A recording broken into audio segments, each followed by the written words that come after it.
Olá, pessoal, tudo bem com vocês? Sejam bem-vindos ao nosso novo podcast CP Palioncast. Se inscrevam no nosso canal, estamos disponíveis no YouTube, no Spotify. Siga a gente no Instagram, curte, comenta e compartilha. Hoje estou aqui com a minha amiga Andressa. Amiga, você tá boa? Tô boazaça, amiga, e muito contente de podermos gravar mais um podcast para vocês. Eu acho que inicialmente até agradecer por todo o carinho que recebemos desde o primeiro lançamento, né, do primeiro episódio. Então, falar de um tema tão importante, de uma forma leve, por duas enfermeiras, dividir conhecimento, trazer pessoas também influentes na área e experiências nossas, está sendo um grande prazer.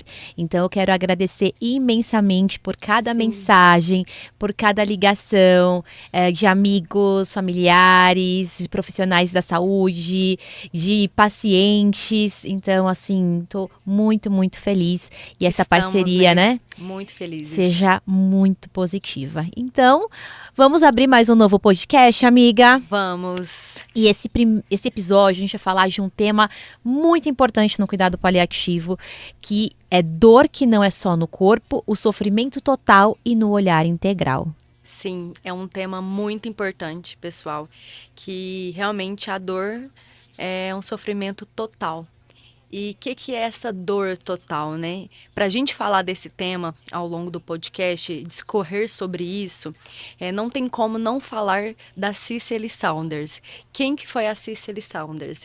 Ela foi uma mulher que eu quase me emociono, viu, pessoal, quando eu falo dela, que ela nos inspira muito. Fantástica, Ela né, amiga? muito Um exemplo, fantástica, assim. um exemplo Pioneira mesmo do cuidado paliativo. pioneira.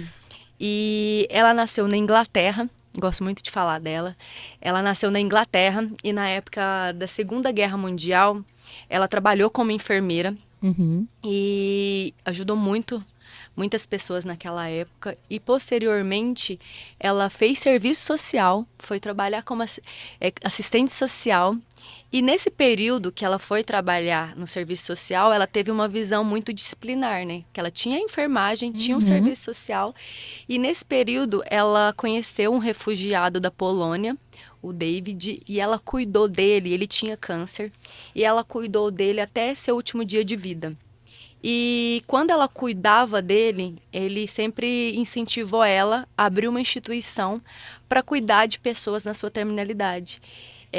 Porque ele viu a importância de ser cuidado até seu último dia de vida. E ele doou, amiga, um dinheiro para ela. Na época era 500 libras, era muito dinheiro na época. Era. Sim, para ela foi um grande dinheiro. E onde nasceu o sonho dentro dela de criar uma instituição para cuidar desses pacientes na sua terminalidade. Só que ela tinha um amigo, cirurgião, que falou para ela: Cicely, infelizmente, só enfermeira e assistente social, você não vai conseguir abrir uma instituição e cuidar desses enfermos. Você vai precisar de um médico para prescrever medicações para controlar sintoma. Porque da dignidade no final de vida, você precisa de uma equipe multi, né? Não tem como você fazer isso tudo sozinho. E onde ele incentivou ela a fazer medicina. Porque na época, pessoal, os médicos não gostavam de cuidar de pacientes na sua terminalidade. Quando o tratamento já não era mais curativo, eles eram esquecidos. Sim. Morriam mal. O pessoal morria muito mal. Morre muito mal nos dias de hoje. A Andressa vai até falar nosso ranking aí. Mas morria muito mal naquela época. Então, onde ela decidiu fazer medicina. E aos 39 anos, ela se formou em medicina.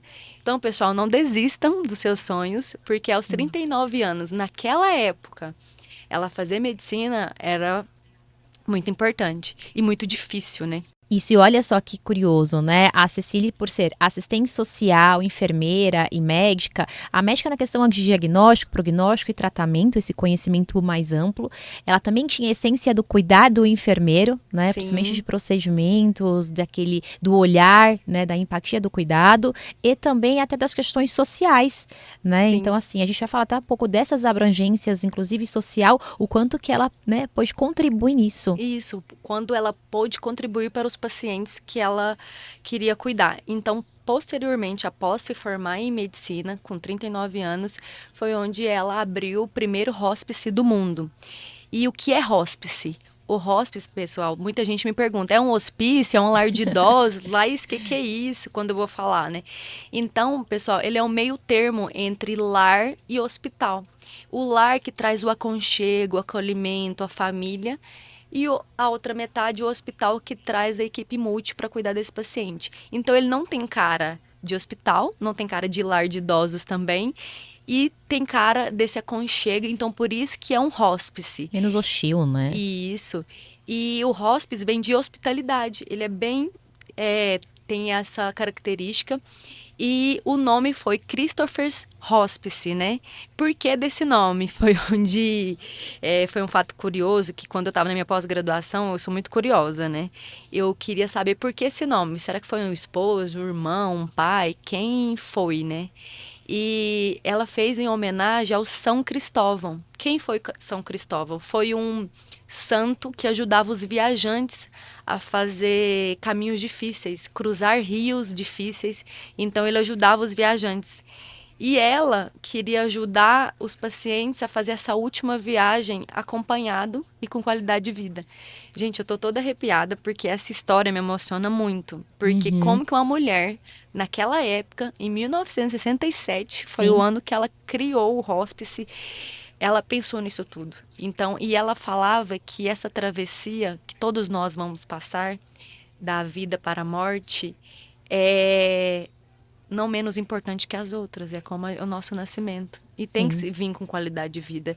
E eu aprendi também com uma amiga minha, inclusive, que é assistente social, que ela sempre falou, Laís, a gente faz enxoval para nascer, a gente faz festa, chá de bebê, hoje em dia tem chá de revelação. Por que não fazer uma despedida, né, da vida para a morte? Então foi onde ela criou o primeiro hospice pensando nisso. Dar dignidade para esses pacientes na sua terminalidade, dignidade, conforto e qualidade de vida, que eles vivessem bem até seu último dia de vida, né? E foi onde esse lugar, esse hospice, foi onde não é só, pessoal, uma instituição para cuidar desses pacientes. Lá também tinha estudo e pesquisa, foi onde ela começou a estudar e falar de cuidados paliativos, estudar nós seres humanos e ver que nós temos a dor total, né, Andressa? Sim. Acho que um fato curioso, até para falar um pouco desse fundamento do cuidado paliativo, ele se espalhou no mundo, né? No Brasil, onde começaram de fato a ser implementados na década de 1980, né? Em um contexto mais da política e social. E no Rio Grande do Sul foi o primeiro estado brasileiro a contar com serviços de cuidados paliativos. Então, 1983 foi no Hospital das Clínicas na Universidade Federal do Rio Grande do Sul, que anexou um serviço de cuidado paliativo que era o serviço de dor, e coordenado pela doutora Miriam Martelletti. E depois, 3 anos depois, teve início o serviço de dor e cuidados paliativos na Santa Casa de Misericórdia aqui do estado de São Paulo. Então, ainda na década de 80 surgiram em Florianópolis, Rio de Janeiro, em 1989, e as unidades de cuidados paliativos.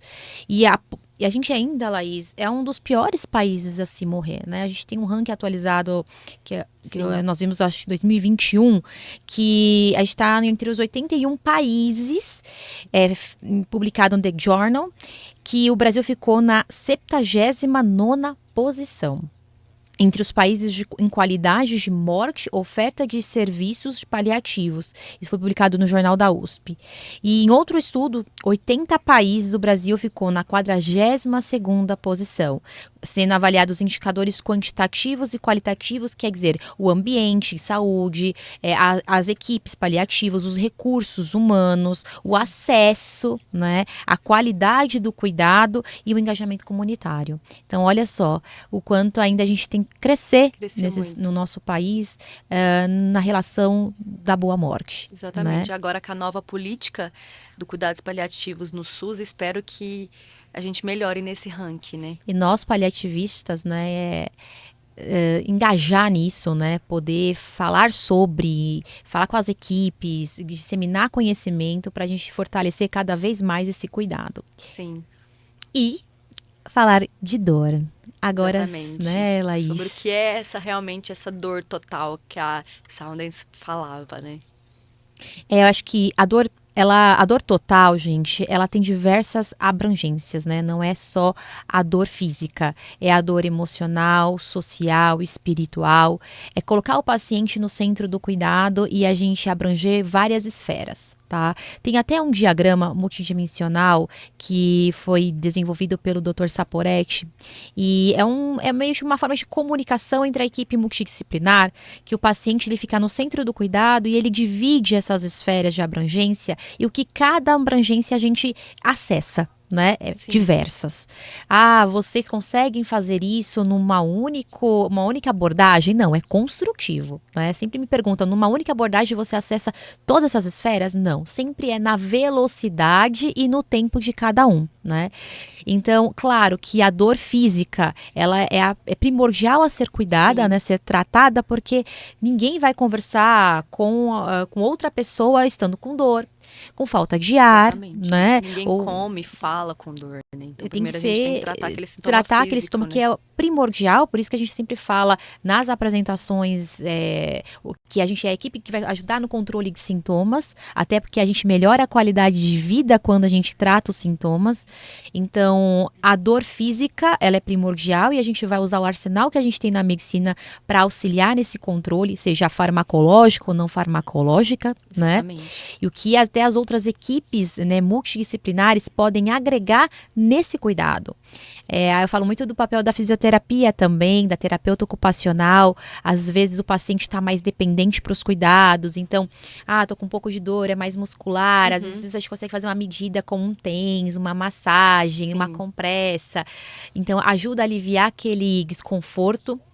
Então, a gente tem hoje uma gama de profissionais que podem agregar nisso, até a parte integrativa, né, Laís? Sim, né? que Hoje está sendo muito bem importante, eu admiro demais, então seja uma massoterapia, seja uma acupuntura, o reiki. Exatamente, a musicoterapia. A musicoterapia, eu amo a musicoterapia, Nossa, gente. Muda o ambiente, né? Muda o ambiente, eu tenho um musicoterapeuta que eu tenho um carinho muito grande e na unidade que eu trabalho, que antes eu tinha essas ações, então toda segunda-feira eu reservava um tempo do meu plantão e ia lá fazer as visitas. Eu não precisava acompanhá-lo, mas era tão bom, até espiritualmente para mim, porque você se torna a coisa mais leve, a música ela é gostosa. Exatamente. Quando você tá triste, você escuta uma música, quando você tá na bad... Quando eu tô ansiosa, eu tenho que colocar música instrumental de oração, que é o toque me acalma. Aí eu faço junto com a respiração e vou ficando mais tranquila. Sim, e aí o que é legal,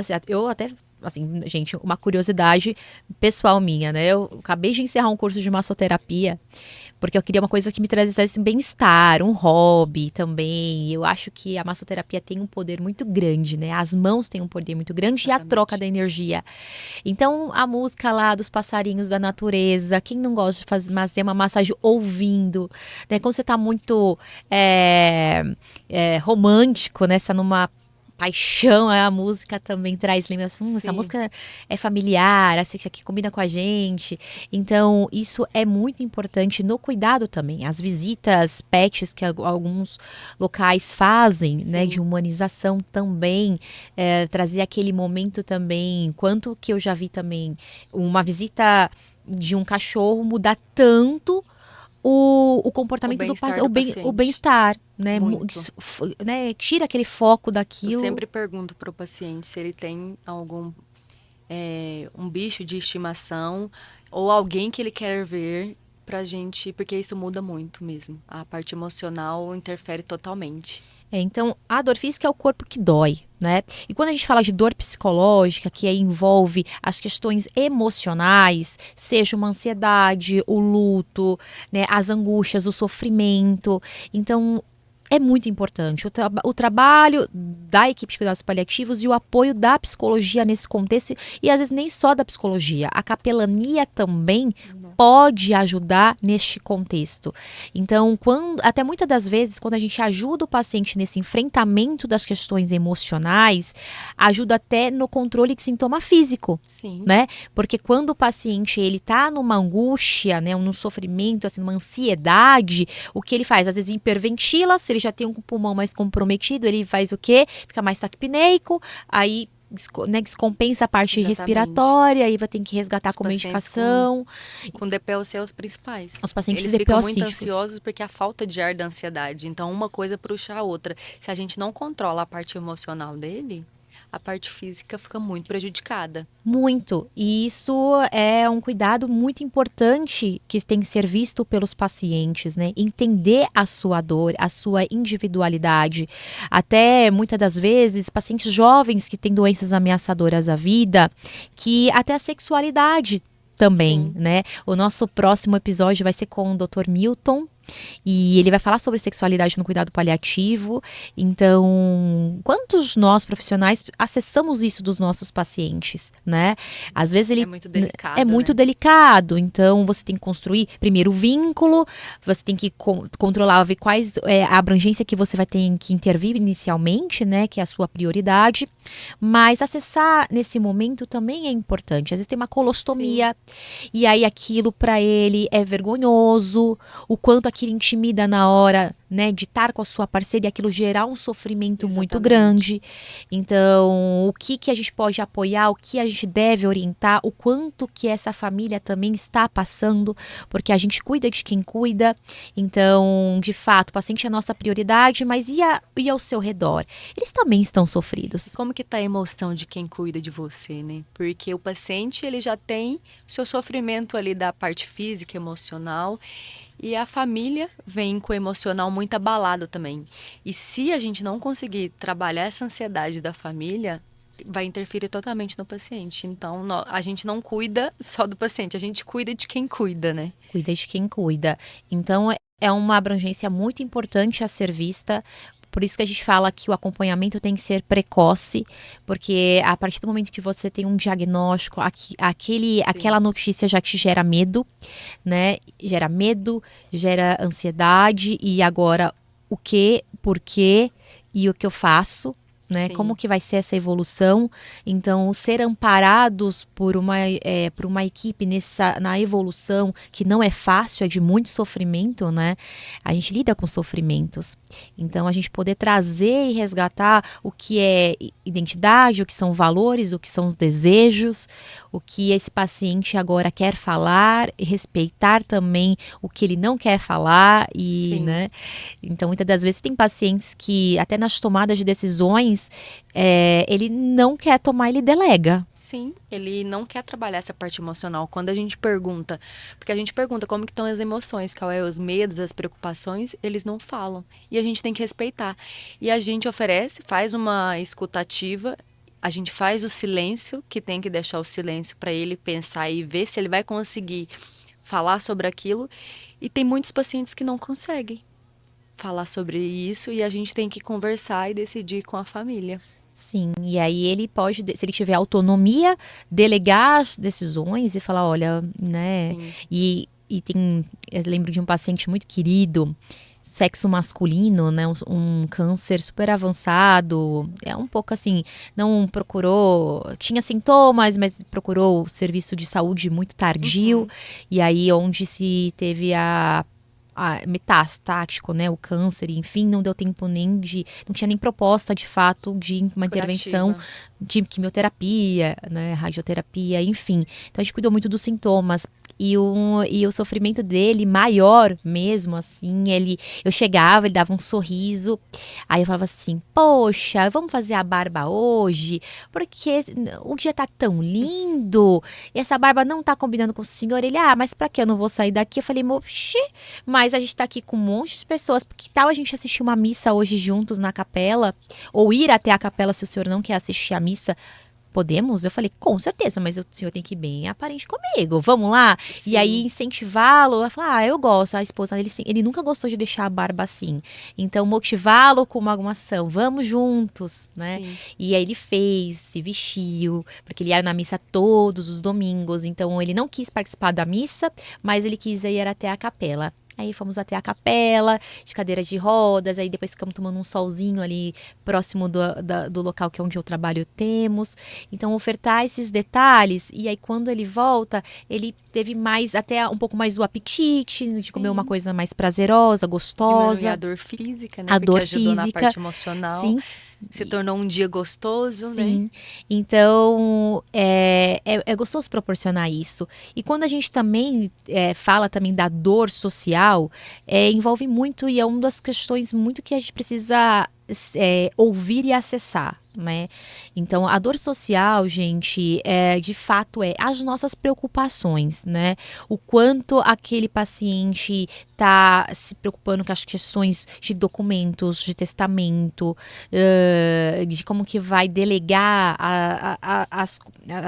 de acordo com sua parte trabalhista, a parte financeira, Como que minha esposa vai como ficar? Como é que meus meus filhos vão filhos vão ficar? ficar. Então, isso gera realmente, de fato, uma grande preocupação, né?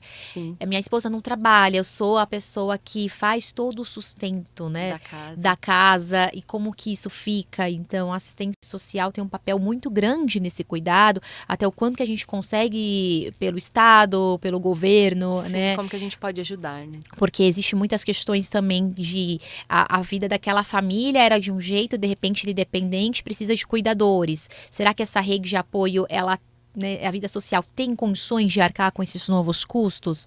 Ah, não temos, vai ser pessoas da família para ajudar nesse auxílio, né? Até nas orientações de ambiente, do que pode conseguir fralda, por exemplo, porque fralda é um custo muito Sim, caro, né? Então, quanto que o SUS consegue ofertar, o que o tem que pedir relatório, sim. né, assinatura, o tempo, Isso gera muita preocupações nele, demais. porque o paciente começa a usar fralda, começa a usar muita medicação, às vezes dieta, isso tudo é muito caro.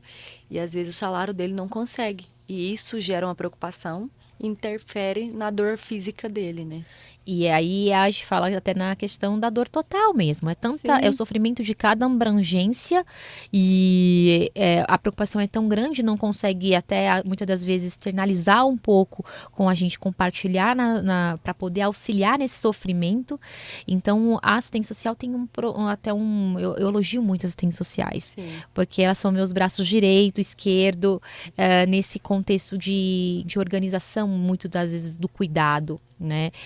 Então, a parte do cartório, né, o que elas podem gerenciar quando o paciente não consegue sair, sim. até nas tratativas de deshospitalização. Ah, a gente sugere um hospital de retaguarda, ou um hospice, ou um home hospice, brigar com as operadoras para conseguir esse tipo de suporte. Então, essas intermediações são importantíssimas, né? Muito. E essa é muita preocupação. E o hospice, tendo aqui em São Paulo e as operadoras cobrir esse valor, quando a gente indica para a família, a maior preocupação é essa. Nossa, não tem como eu pagar esse lugar. Uhum, Ela sabe que o paciente precisa morrer bem, sim. sabe que ele precisa de dignidade, mas eles falam, não, não tem como eu pagar. E a gente fala, não, o convênio cobre, o médico faz a solicitação, lógico que vai o médico auditor do convênio, ver se tem indicação ou não. Mas geralmente os médicos só indicam quando tem indicação e ele é encaminhado para essa instituição, que é o lar e o hospital, que tem esse aconchego. E as famílias visitam o que eles gostam, né? Eles ficam. E o Isso, serviço social ajuda nessa negociação de sim. pessoa com a cooperadora de saúde. As operadoras precisam ter o credenciamento, né, dessas unidades. Nem todas têm, né? Sim. Então, de fato, aí é uma coisa, né, é uma equipe que precisa ser muito bem estruturada para auxiliar nesse manejo de sintomas, porque o paciente às vezes vai de home hospice, mas vai ter uma equipe se ele precisar de algum resgate, de alguma medicação, como Sim. vai ser essas conversas, porque as conversas são difíceis também, Muito. né? A Laís tem uma experiência muito grande, Sim. né, com o home care.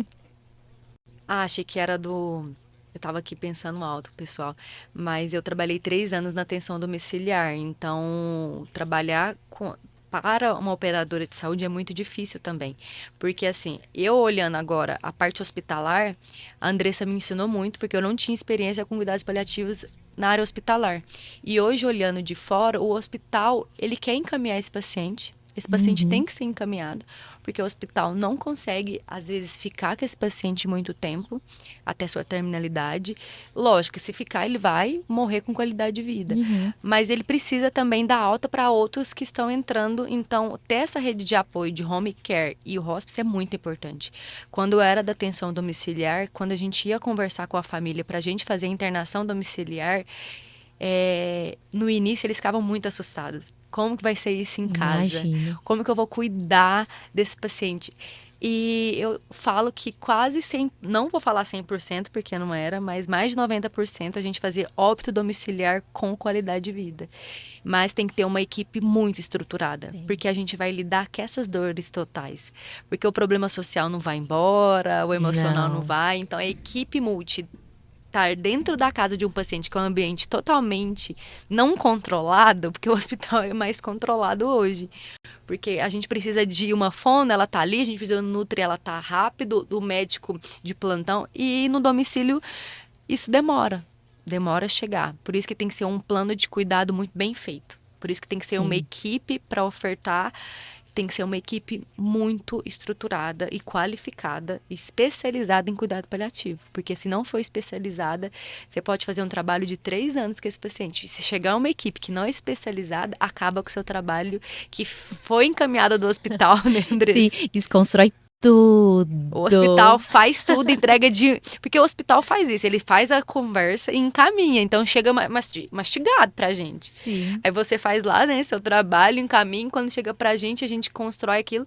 E se chega uma equipe que não entende de cuidado paliativo, a família fica muito insegura e ela volta atrás. Então é E muito difícil. eu já recebi pacientes que foram para esses tipos de, né, foram para um outro serviço ou realmente para o home hospice e aí voltam super angustiados, aconteceu isso, aquilo. Então Sim. preferimos voltar para a unidade. Então por isso que esse olhar de fato para um especialista, olhar para o paciente, para a família, ainda mais na casa que realmente não é atendido a urgência tão imediata É. como é um recurso que a gente tem no ambiente hospitalar, mas claro, a gente falar do ponto positivo, né, tem muitos pontos positivos, que o paciente está no ambiente da sua casa, com a sua Sim. Tá com família. seu cachorro, com o cheiro da comida, Isso, tá seus familiares. o respeitar esse desejo, muitas das vezes, Sim. né, do paciente. Então, de fato, eu acho que é só o mesmo o quanto que esse crescimento, o quanto esses recursos, numa preparação de uma equipe, até financeiramente não deve ser, Não é barato, gente. não é É muito barato. caro. Mas existe essa possibilidade desse recurso hoje aqui no Brasil. Sim. E uma coisa também que a gente tem que ter muita atenção é a dor espiritual. Né? Quando a gente fala da parte espiritual, porque muitas das vezes quando a gente entra numa negação, né, de um diagnóstico, que vem os sentimentos, muitas das vezes da raiva, o paciente pode até realmente se afastar daquilo que ele acredita. E uma das frases, né, por que eu, Deus? Por que isso está acontecendo comigo? Eu sempre fui uma pessoa muito boa, porque isso está acontecendo comigo. Mesmo que, às vezes, o paciente ele tem sua filosofia ou ele tem outro tipo de religião, ele pode se afastar no momento que você recebe Sim. um diagnóstico. A não aceitação. A não aceitação. E como trazer esses pacientes, né, a dor, essa dor foi tão forte, o quanto que a gente pode trazê-los da forma do que ele acredita. Então, primeiramente, o que é importante, todos os profissionais respeitem as religiões, né? A filosofia do outro, o que é importante para o outro. Né, o que é importante para ele, o que a gente pode agregar, seja trazer um capelão, no capelão da instituição, se tiver, ou até mesmo da religião que aquele paciente tem, né, por exemplo, um pastor, ou os rituais, né? Ou se é espírita, tem uma doutrina, o Sim. passe, o que de fato até mesmo os símbolos religiosos naquele momento do quarto, tem paciente que usa os terços, né? Sim. Então, as orações, a comungar. Então, de fato, esse cuidado, ele precisa ser visto, tá? E perguntado. E perguntado. É a coisa mais importante. Na admissão, a gente já tem que perguntar qual que é a religião. Inclusive, eu perguntei recente para um paciente a religião, ele falou assim, vai fazer diferença? Eu falei, totalmente. Porque pacientes que acreditam em algo, independente da religião, independente qual Deus, faz total diferença. Até eu tive um paciente que não acreditava em nada, agnóstico, mas ele falava, mas eu quero escutar boas coisas. O que a sua fé fala? E eu falei sobre a minha fé, falei com ele e acaba que aliviou. O espírito, a alma sente, né? Sente. A energia, palavras positivas. A capelania traz isso, ela é independente da sua religião. Sim. É palavras que confortam a alma. Eu tenho um relato, nós paliativistas temos muitas Nossa, muitas histórias. histórias. Adoro. Adoro. Porque, de fato, serve até para nós como pessoas, né? Então, eu tinha um paciente de 42 anos com CA de pâncreas metastático. Inicialmente, ele descobriu esse diagnóstico na lua de mel, comendo uma baguete. Nossa. Ele sentiu um mal-estar, procurou um serviço hospitalar no Nordeste, e aí, numa tomografia, opa, tem uma coisa errada aqui. E aí os médicos de lá falaram assim, olha, quando chegar em São Paulo, procura um serviço de saúde, porque precisa melhor investigação e elucidação do quadro. E olha só o contexto da vida desse paciente, né? Ele era divorciado, tinha duas filhas de 12 anos na época e 15 anos, então eram duas moças, e ele se separou e aí estava num bar, né, curtindo aquele momento e reencontrou uma namorada de escola que ele sempre foi apaixonado. E aí ela também tinha se divorciado, estava nesse mesmo grupo assim de amigos comuns e falou assim: "Não, agora a gente não vai se desgrudar mais", e a partir daí, É de nosso fato, momento, é o né? momento, né, que o destino, depois de sei quantos anos, mais de 30 anos ali, eles conseguiram se reencontrar, porque cada um fez a sua vida, a sua família. E aí eles se casaram em poucos meses. E na lua de mel foi aonde ele teve o sintoma, né? E foi, de fato, o diagnóstico. Então, ele fazia tratamento modificador, então ele fazia a quimioterapia, algumas intervenções, junto com uma equipe de cuidado paliativo acompanhando também. Só que aí ele teve uma alta, ele teve uma intercorrência e o SAMU trouxe para a unidade onde eu atuo. Então, neste lugar, assim, quando eu recebi, uma pessoa, assim, extremamente calmo, de um coração tão, assim, tão puro, e ele falando, né, da sua vida com clareza. Eu falei, caramba, tem as filhas, foi pai muito jovem, casou, e aí agora, quando encontrou o amor da sua vida, se depara com uma doença. Com uma doença. Então, de fato, eu teve um dia que pacientes, né, com câncer de pâncreas, geralmente tem muitos sintomas no final da vida, né? Sim. Abdômen mais assítico, fica ictérico, pode ter desconforto porque o abdômen estende. É muito sintoma. É muitos sintomas. E aí a enfermagem uma vez me ligou, falou: Andressa, 6 horas da manhã eu estava indo ainda no trajeto do meu trabalho, ele quer muito falar com você e você precisa do seu apoio. Aí eu dei a prioridade, cheguei assim no meu trabalho, escutar. Ele falou: Andressa, eu preciso ser batizado para eu poder morrer em paz. E aquilo ali eu falei: meu Deus, mas ele é da congregação, como que ele vai fazer a imersão, né? Eu não tenho piscina na nossa unidade. Eu falei: preciso falar com o seu pastor, como que a gente pode fazer qual é a opção, né? A opção. E o pastor foi super acessível, falou que tinha aquela banheira portátil, uma piscina portátil, mas veio muitos litros e a gente ficou lá enchendo a banheira, enchendo a banheira. E a enfermagem toda se comoveu com aquele momento também, que a gente sabia quanto que era importante para ele. Então a gente ficou praticamente das 8 da manhã até as 11 da manhã fazendo toda essa preparação, né, do ambiente. E aí depois teve toda a cerimônia, né? Eu não sou da religião, mas, gente, eu fiquei tão admirada. Sim. Com a união, com o gesto. O pastor não viu dificuldade, né? Não viu dificuldade. Ele te atendeu. Me atendeu. E ofereceu uma piscina portátil. Sim. Nem sabia que isso era possível. Teve cerimonialista, teve violinista, Foi um então bonito. participou eu, a psicóloga e um técnico de enfermagem. Então a gente ficou assim assistindo todo o processo, né, da cerimônia, como que é, até na parte da imersão. E depois que todo mundo foi embora, a gente estava lá se vestindo, secando ele, e aí ele falou assim: agora sim eu posso morrer em paz e muito obrigada por tudo. E depois de 5 horas, ele veio a evoluir a óbito. Nossa, em paz. Então, assim, o quanto que aquilo foi impactante para minha vida.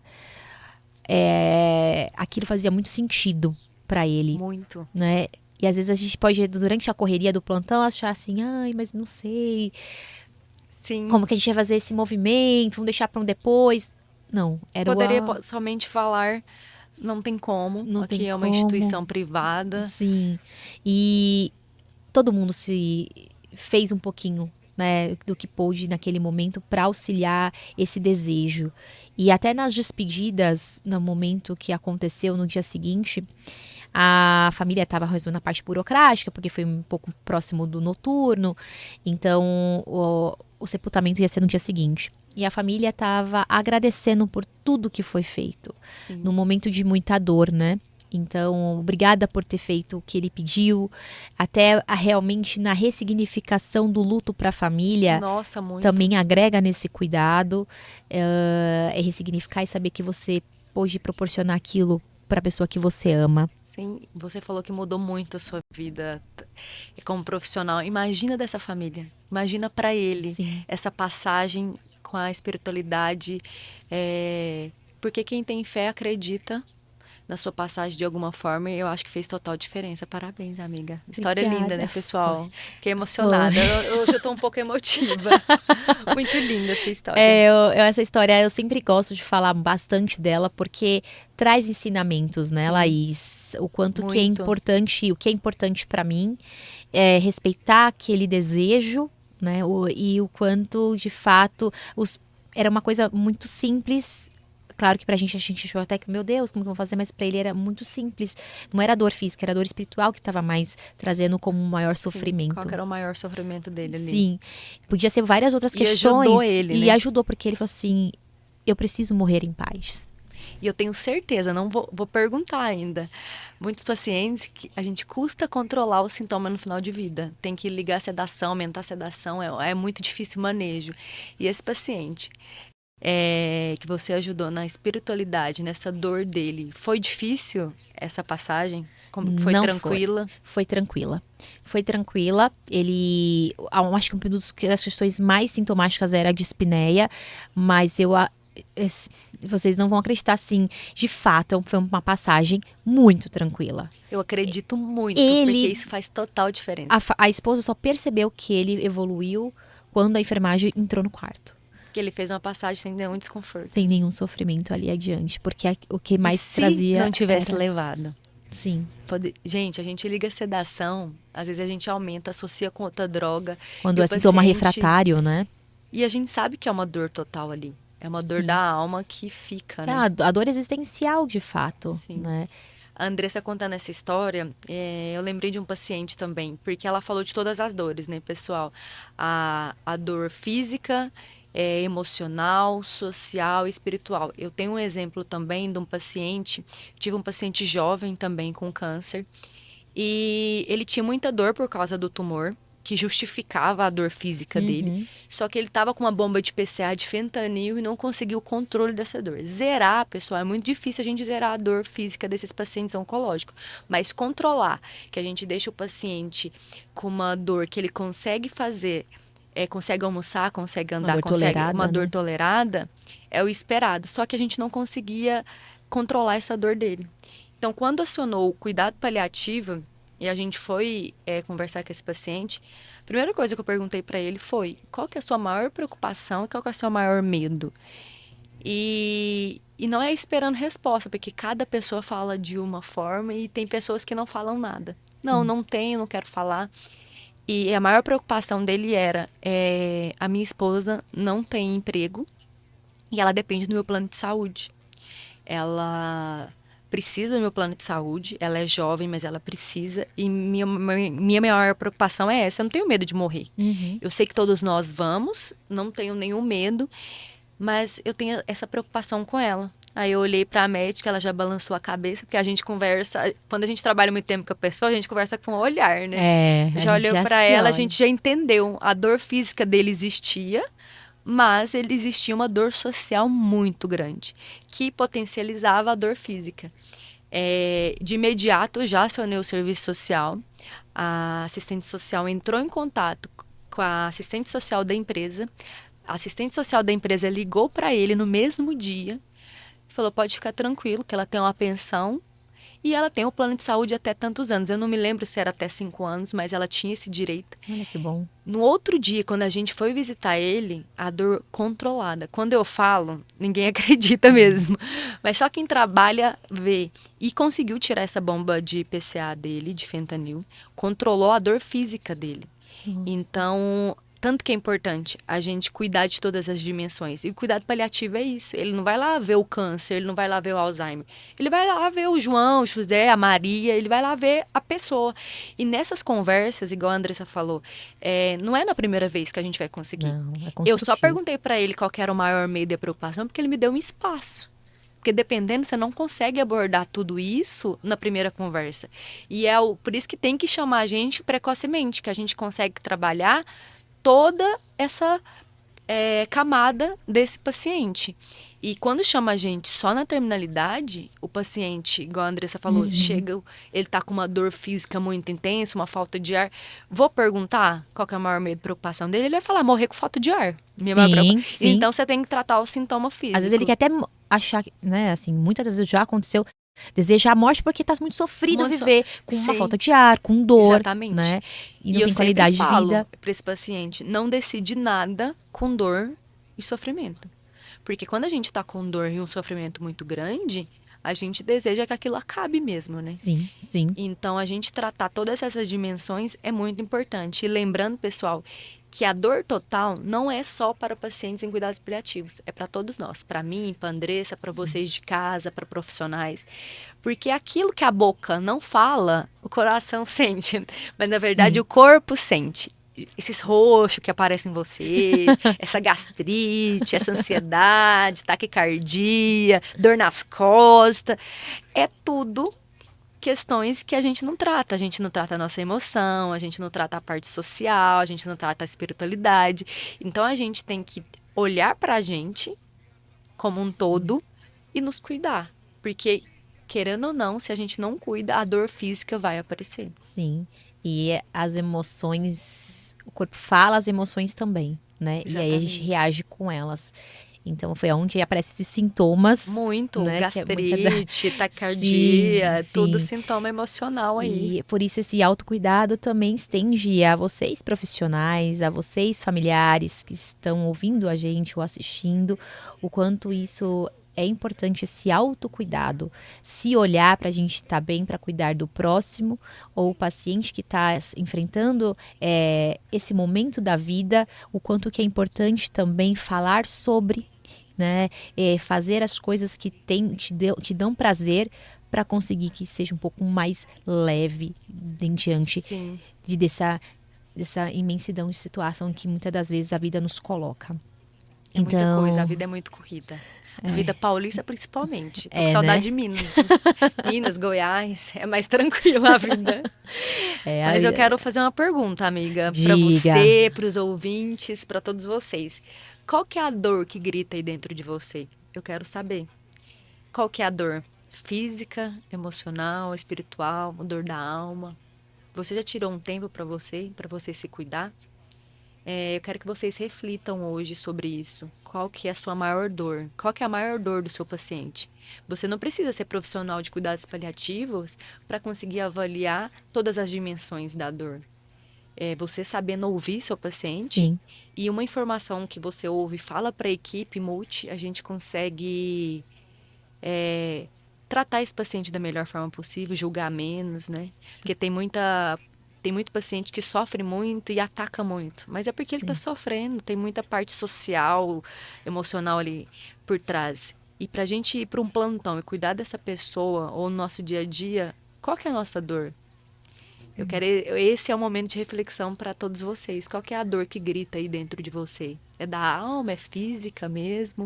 O que está intensificado? O que precisa ser melhorado?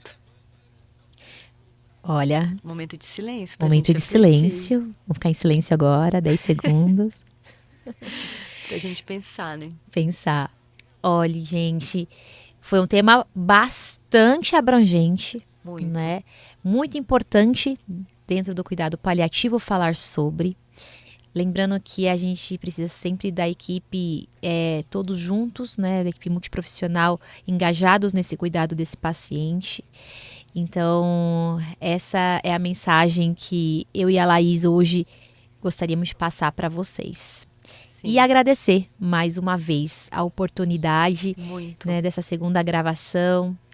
Assistem, se inscreva no canal. É feito com muito amor. Muito amor, carinho. Eu sei que são temas difíceis, nem sempre a gente vai estar naquela loucura, mas é força de vontade mesmo, Sim. assim, é um propósito, né? Trazer um assunto de uma forma mais leve, né? Muito das nossas experiências também. Então, né, 2 enfermeiras e vamos lá, vamos fazer esse propósito acontecer, esse sonho realizar. Então, eu agradeço mais uma vez. Então, para finalizar, quero deixar uma frase da Cicely Saunders, que é: o sofrimento humano só é intolerável quando ninguém cuida. E estamos aqui para cuidar. É uma frase muito importante e espero que vocês tenham gostado. E refletido, viu? E refletivo. Obrigada. Muito obrigada, pessoal.